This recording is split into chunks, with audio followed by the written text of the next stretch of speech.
Well, here we go again, I guess. I kind of said to myself before the 8th, and it was something I've already done, so I knew what to expect.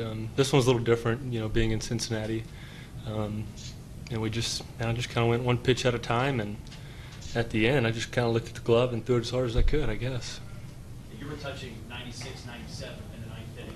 How much was that you? How much of that is adrenaline? Usually later in games, my velocity kind of picks up, so it was probably all adrenaline.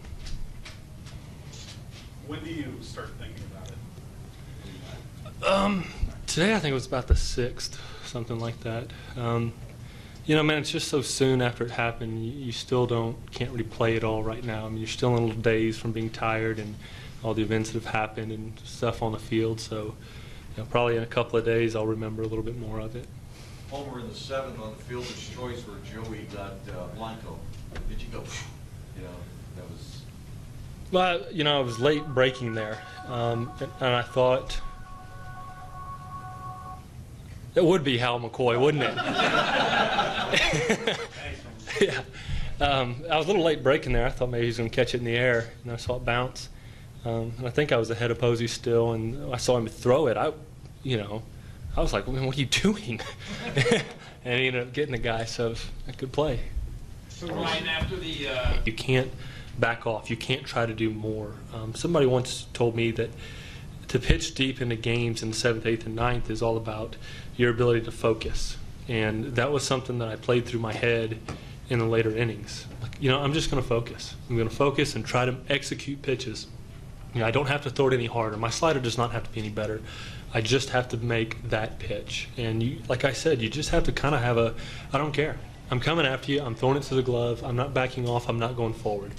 And, I think if you have that attitude, as weird as it sounds, good things happen. You execute pitches, and as for a pitcher, that's when things happen.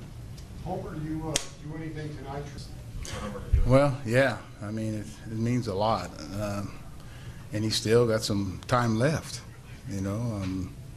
Seems like he comes from the state of Texas that produces a whole bunch of guys that are throwing no-hitters. And, once you've done it once and then you start feeling it, you can do it again and again and again, which is evident of Nolan Ryan. I was the last out in one of his. That's what came back to my mind, when when the last batter was up in the 9th, like I was that last batter. And so you just hate to see it spoiled, by the last batter. And, there weren't really many balls hit very hard. The play that saved the no-hitter was the play Joey Votto made, because I don't think Homer could have beaten Posey to the bag, because he didn't break right away and he didn't cover the bag. And so, that would have been the sad way to lose a no-hitter, because you didn't cover the bag. But Joey had the presence of mind to get the lead runner and preserve the no-hitter, via the force out. Dusty, what was the mood of the dugout? He was throwing 97 the whole game, and I was just like, wow, Homer, he let his inner Batman out today. And, it was amazing just seeing the way he pitched, man. God bless him, man. You don't get that much, seeing a guy throw back-to-back, years and no-hitters like that. And he has good stuff, man. Once he believes in himself, man, he's going to be one of the best pitchers in baseball, and he was on point today. Brandon, what's the